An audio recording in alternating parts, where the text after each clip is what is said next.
I'd like to show you that you may have the wrong impression. Welcome to the Institute. This is the reality of the Institute. This place, these people, the work we do. For over 100 years, we've dedicated ourselves to humanity's survival. Decades of research, countless experiments and trials, a shared vision of how science can help shape the future. It has never been easy, and our actions are often misinterpreted by those above ground. Someday, perhaps, we can show them what we've accomplished. But for now, we must remain underground. There's too much at stake here to risk it all.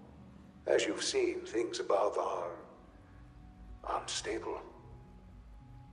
I'd like to talk to you about what we can do for everyone. But that can wait.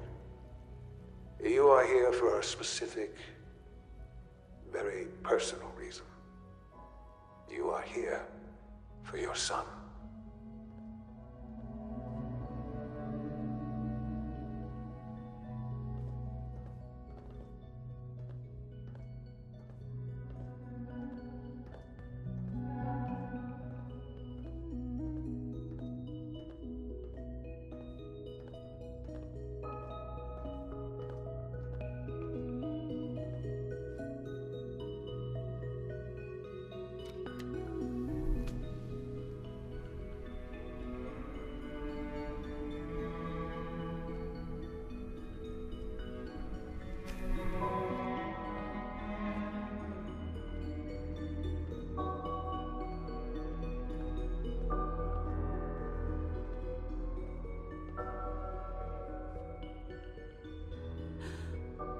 Sean? Huh? Yes, I'm Sean.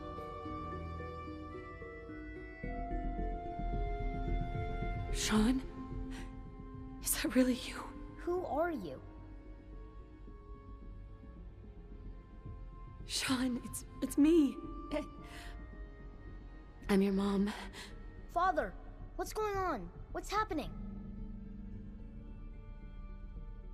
Sean, are you okay? You're not hurt, are you? What's going on? Father? Father! Sean, honey? What do you want me to do? I don't know you. Go away. Father! Father, help me! There's someone here, help me! Please, Sean. I'm your mother. Just talk to me. Just open the door. Father? Father, help me! She's trying to take me! Father? Father, help me!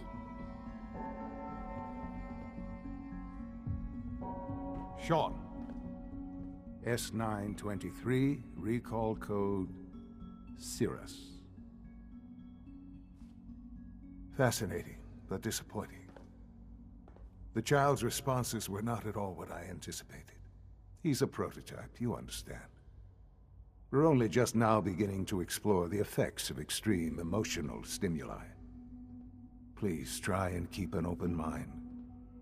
I recognize that you are emotional, and that your journey here has been fraught with challenges. Let's start anew. I am Father. Welcome to the Institute. Father. That's your name? Your title? Father is my unofficial title. It's what I've come to mean to the people of the Institute. Just as you are a parent to your son.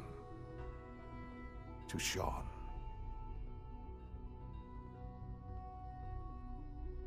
Just help me understand what's going on here. I promised answers, and answers you shall have. But I need you to realize that this situation is far more complicated than you could have imagined. You have traveled very far, and suffered a great deal to find your son. Well, your tenacity and dedication have been rewarded.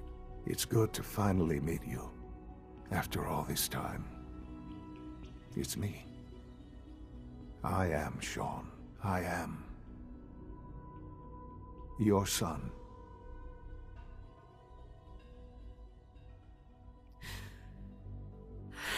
It's really you. After all this time. Yes. It's true. In the vault, you had no concept of the passage of time. You were released from your pod and went searching for the son you'd lost. But then you learned that your son was no longer an infant, but a 10-year-old boy.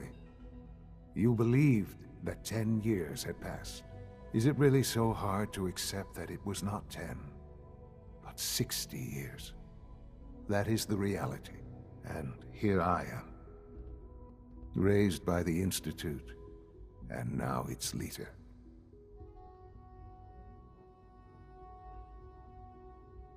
Hell of a story, but I guess it does make sense. I'm glad you're willing to accept the truth. It's quite encouraging.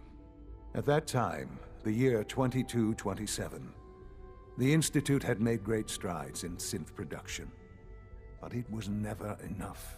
Scientific curiosity and the goal of perfection drove them ever onward. What they wanted was the perfect machine. So they followed the best example thus far. The human being, walking, talking, fully articulate, capable of anything. I think I see where this is going. Then perhaps you already understand why it was necessary for the Institute to acquire me. The Institute endeavored to create synthetic organics. The most logical starting point, of course, was human DNA. Plenty of that was available, of course, but it had all become corrupted. In this wasteland, radiation affected everyone. Even in their attempts to shield themselves from the world above, members of the Institute had been exposed. Another source was necessary. But then the Institute found me after discovering records from Vault 111. An infant, frozen in time, protected from the radiation-induced mutations that had crept into every other human cell in the Commonwealth. I was exactly what they needed. And so it was my DNA that became the basis of the synthetic organics used to create every human-like synth you see today. I am their father. Through science, we are family. The synths, me, and you.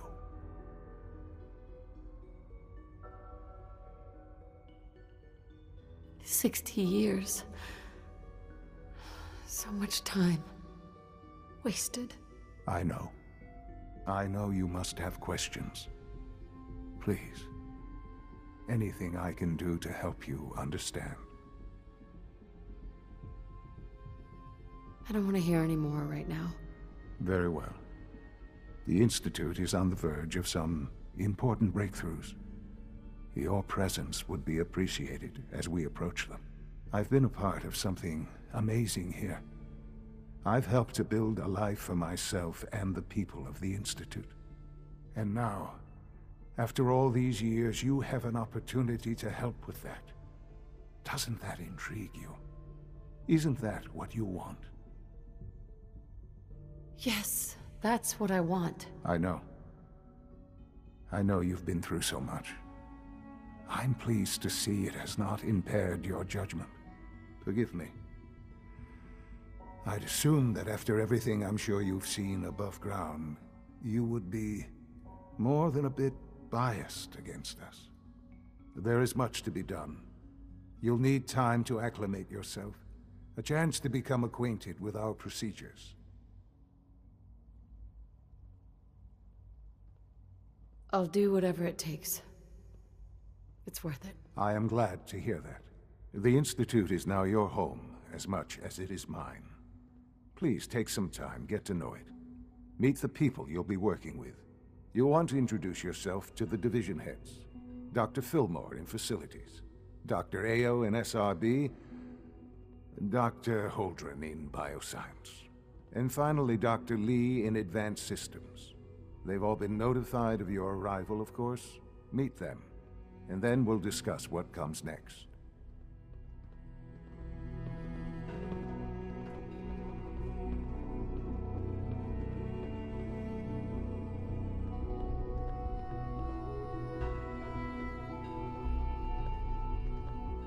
It's an honor to have you here, ma'am.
Almost done. Just need to tighten up this primary drive servo. That's the third primary drive breakdown this month. As far as I'm concerned, the phase-out on these older models can't come soon enough. Oh, I don't know. Most of them have lasted long past their projected lifespans. If you ask me, they were built pretty well. I can't argue with that. Even so, I'm ready to see the full Gen 3 roll out. There we go. All set. Unit, you can return to duty. Thank you, ma'am. Thanks again. Of course. The Institute is my life. I hope it'll be yours too. Excuse me, Doctor.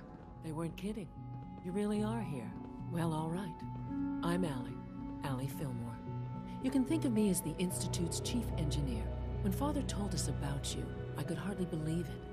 You've been through so much, I think most people would have just given up. If you don't mind my asking, what was it that kept you going all that time?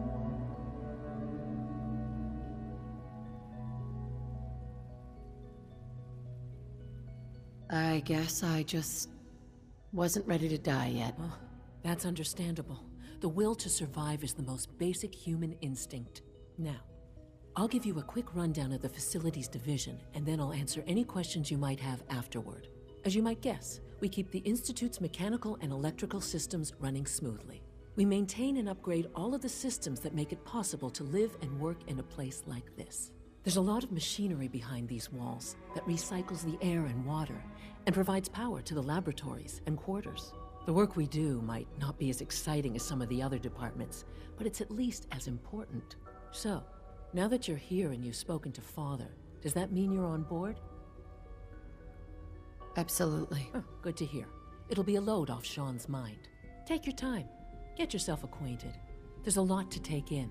Plenty of things you won't find topside. If there's anything else you'd like to know about the facilities division, I'm happy to discuss it. It must be a challenge to meet the power demands of a place like this. Absolutely. We scratch and scrape for every precious ounce of voltage that we can. Over the years, we've learned a few tricks that help supplement